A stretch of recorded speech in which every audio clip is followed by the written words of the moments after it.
Hey guys, welcome to the channel. Today we're going to install DDMWorks center console cup holder mod.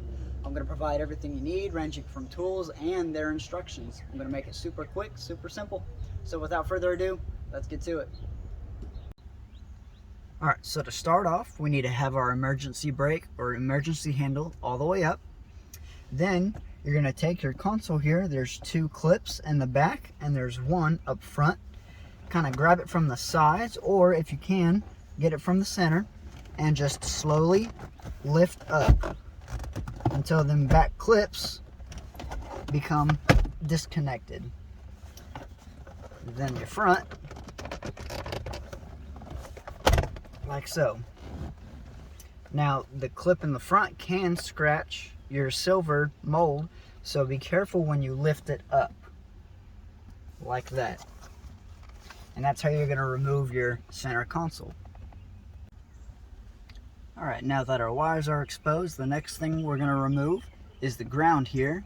This takes a 10mm socket, and when you torque it on later, it's going to be 89 inch-pounds or 10 Newton-meters of torque.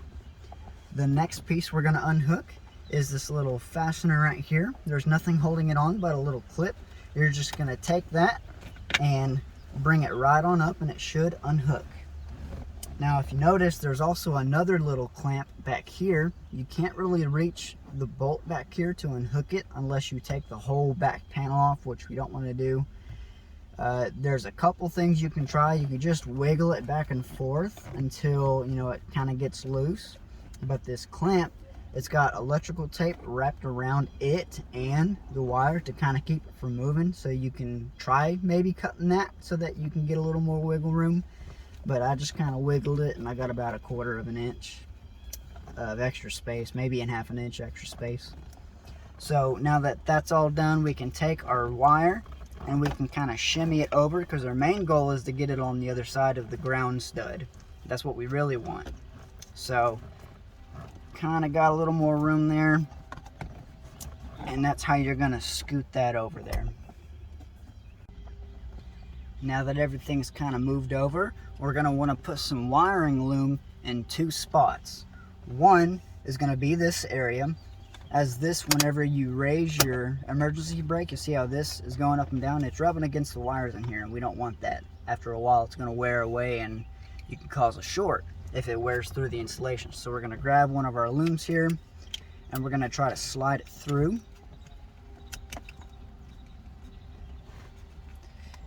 The loom may not be big enough. This wiring loom is provided by DDM. There we go. Yeah, it may not be big enough, so I may have to buy some bigger ones later on. But as long as it can prevent it from wearing, yeah, see, so that's good right there. That's keeping it from wearing through. So that's okay for now, and you can even grab some electrical tape and wrap that if you want. And then our next one is going to go up here a little before your ground. This is to prevent any wear from both the stud and the cup holders here. And once again, it may be a little too big for what we have here, so I'll probably either buy some larger loom, or I'll just most likely end up electrical taping it. So just like that. So this is going to protect against wear there, and this one's going to protect against wear there. So those are done. After that, you can take your grounds here. You can either put them on this side now, or you could just slide them underneath.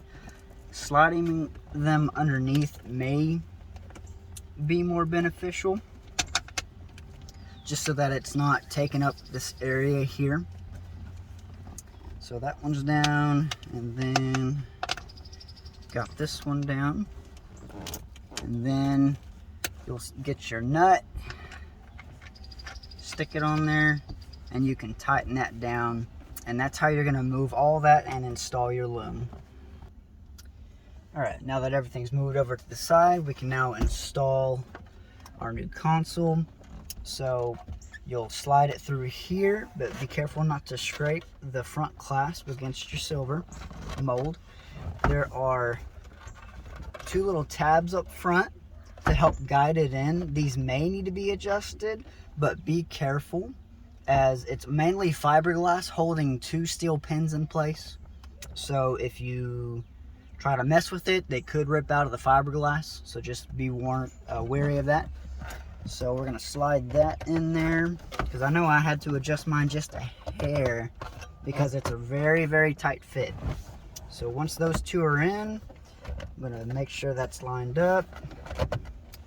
And then I'm gonna push down until it's completely down. Now, whenever I first installed it through the back side, I know my back side would keep flaring up. It's because the clasps wouldn't go fully in. They weren't fully seated. So I kind of had to take it and tug it down, pat it down a good amount until they were fully seated. Once they were, they're in there real good. And then you want to make sure the front is fully down and fully forward as well, because sometimes they don't want to go forward all the way, and they may need a little motivation. So that's on good. Check, make sure the wiring harnesses aren't in the way. Then you can slide your cups in. So that's good there, and they're not sitting up or nothing, so that's good. So let me show you all a few things here from what I've noticed. So just taking a general look at it, it looks pretty great. I like it. Don't have any real complaints.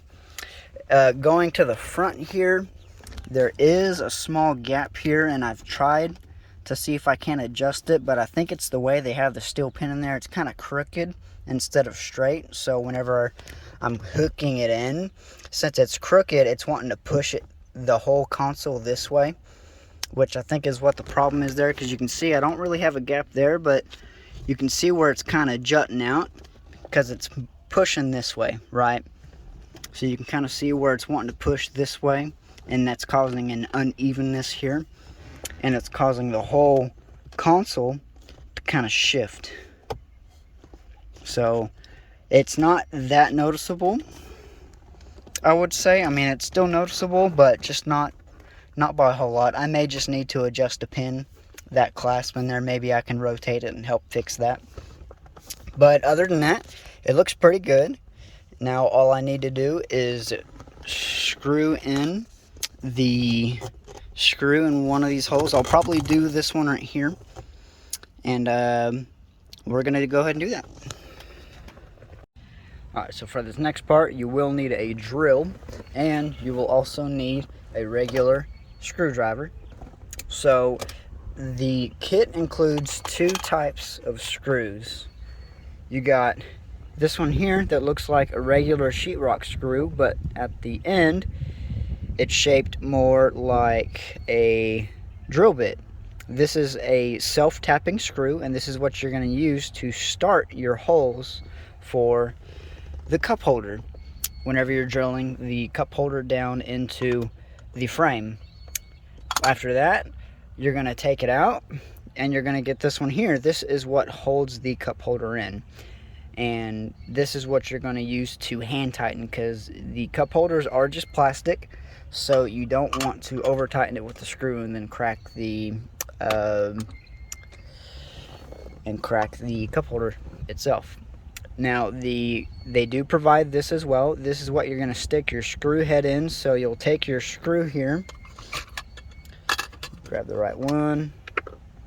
So you'll grab your screw and you'll put it inside the hole, and you can actually take it and it'll clasp down and hide the screw itself. Now it does kind of leave a little bit of a bulge in your cup holder, so whether you use it or not, that's completely up to you.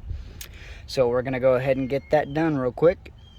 Alright, so when it comes to screwing in, what I would do is I would get your hole lined up and then do like a small tad bit of drilling until you get like a little divot started in here, and then once the divot started, then drill in that hole until it goes all the way through. Then re-put your cup holder in, make sure your screw holes line up, and then try screwing it in that way, which that works out really well in my case. So go ahead and give that a try if you like. I'm gonna go ahead and get this all screwed back in so you can see the final product. Alright, so I got it screwed in here. Now, I'm not sure if I'm going to keep this little tab here because it does take out a lot of room. So if you set your cup in there, it's going to be kind of unlevel. So that is one of the only drawbacks about doing that. So I'm not sure if I'll leave that in there or not. I'll probably just take it out and keep the screw. I'm not sure, but we'll see going forward. Whenever you're screwing this in, I would not screw it in all the way because really, if anything, it's just an anchor, another anchor. So if you screw it in all the way, it's going to take this cup holder and it's going to keep pushing it down, down, down, down until it's finally, you know, kind of unlevel like so. And you have a little divot, which is not what you want. You want it to be level and just anchored in, not so far down that you got this little cave. So I left about maybe yay much room for space because, like I said, you're just anchoring it in.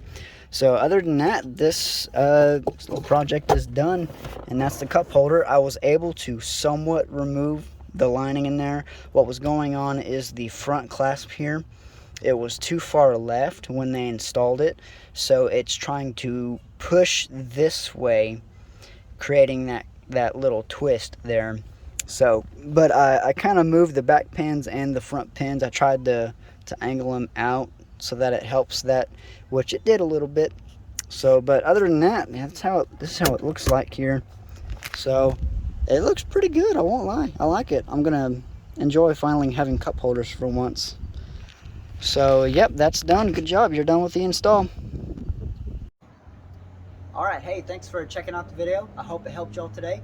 I want to remind y'all in my Google Drive I got a plethora of info regarding the Kappa platform. I got everything regarding TSBs, the service manual, community mods, and parts catalogs for the Solstice and the Skies. So that's all I'm going to leave y'all with. I'll see y'all next time. Until then.